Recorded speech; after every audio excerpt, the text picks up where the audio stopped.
The real cost of poor leadership and why nobody calculates it: $630 billion lost. That's what Gallup estimates US businesses lose every single year. Not from bad products, not from poor strategy, not from a down market, from leadership that nobody fixed. And here's the thing that gets me every time I share that number. Most of the founders and business owners I work with have never calculated what their share of that number looks like. They've never sat down and actually added up what the leadership gap in their organization is costing them. That's what this video is about. We're going to do that math together, and I'm going to warn you up front, the number is almost always bigger than people expect.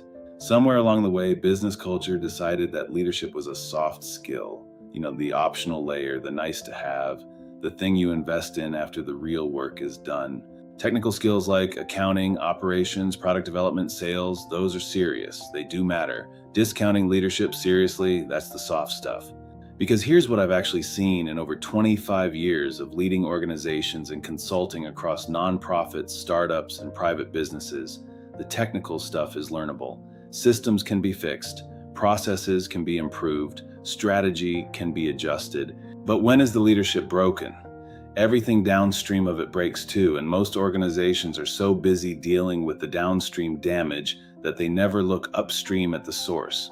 So today I want to show you what that damage actually costs in real numbers, because once you see it, you can't unsee it. A bit of context before we get into the numbers. I've spent the last 25 years on both sides of this, leading organizations internally, building teams, navigating culture, handling the hard people stuff that comes with running something real, and consulting externally, working with founders and owners across nonprofits, tech startups, and private businesses who were dealing with the same challenges I'd already lived through. And in that time, I've seen the same pattern play out over and over. Smart, hardworking, genuinely good people, building great things, getting derailed not by their strategy or their product, but by a leadership gap that nobody trained them for. So when I share these numbers, I'm not just quoting research, I'm sharing what I've watched happen in real organizations to real people with real financial consequences. Okay, let's get into it. The three costs.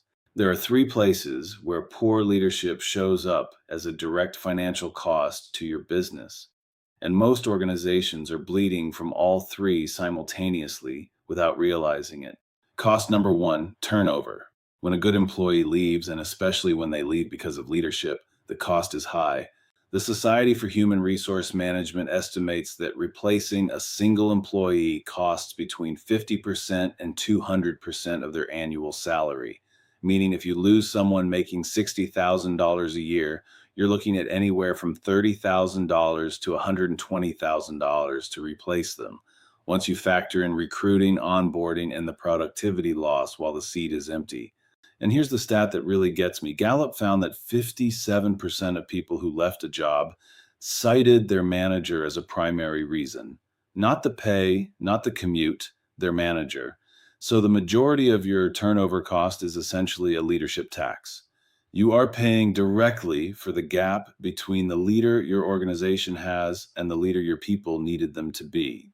Cost number two, disengagement. This is the one that's hardest to see because the people causing the cost are still showing up to work every day. Disengaged employees haven't left yet. They've just checked out. They're doing enough to keep their job and not much more. Gallup estimates that actively disengaged employees cost their employer roughly 34% of their annual salary in lost productivity. So that same $60,000 employee who's disengaged, they're costing you about $20,000 a year in work that isn't getting done, mistakes that are getting made, and energy that's dragging the team down. Now, think about your team right now. If even 2 or 3 people are disengaged, and in most organizations dealing with leadership issues, it's more than that. You're looking at $40,000 to $80,000 a year in invisible losses right now, this month. Cost number three, client churn. This is the one that surprises people most. Most leaders don't connect the dots between what's happening internally and what their clients eventually experience.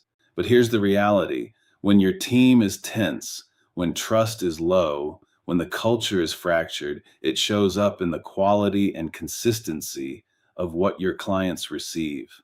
The delivery gets inconsistent. The communication gets strained. The clients start to feel something is off, even if they can't name it. Research shows that 32% of customers will stop doing business with a company after just one bad experience.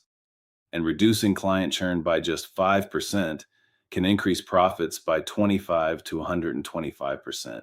Think about the clients you've lost in the last couple of years that you still aren't entirely sure why. I'd encourage you to ask yourself honestly, was there any internal friction that might have played a role? The diagnosis. So, if this is the reality, if poor leadership costs this much, why don't more organizations fix it? A few reasons. First, they misdiagnose the problem. They see the turnover and call it a retention problem. They see the client's loss and call it a service problem. They see the team tension and call it a personality conflict. None of those diagnoses is wrong exactly, but they're all downstream of the real issue. They're treating symptoms without ever identifying the source. Second, leadership development feels hard to measure. If you invest in a new CRM, you can track pipeline impact in 90 days. If you invest in leadership development, the return shows up over 18 months in lower turnover, a healthier culture, and clients who stay longer. Businesses are structurally wired for short-term thinking. Leadership ROI lives in the long game. That mismatch creates chronic underinvestment.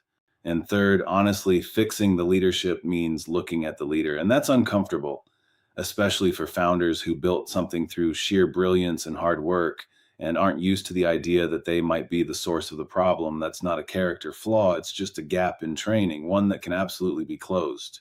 The solution frame, here's what I want you to take from this video. The numbers I just shared, the turnover cost, the disengagement drain, the client churn, those aren't meant to be overwhelming. They're meant to be clarifying because unlike a lot of business problems, this one is fixable, not with a new policy, not with a team building day, with a leader who's willing to look honestly at the gap between who they've been and who their organization needs them to be and do something about it. The founders I've worked with who made that investment describe the result the same way every time. It's not that they became someone different. It's that they finally became the leader they always had the potential to be. And everything downstream of that shift, the team, the culture, the retention, the client relationships, everything gets better. Remember, true leadership is a gift you give to your organization, a gift that is a direct asset that yields great dividends back to you and your team. Thanks for watching. If you would like to get together soon, go to my website at ronhakes.com to schedule some time together. Please remember to smash the like button, leave a comment, and hit that subscribe bell so that you don't miss my next video. God bless you, and keep smiling because someone is going to smile back at you.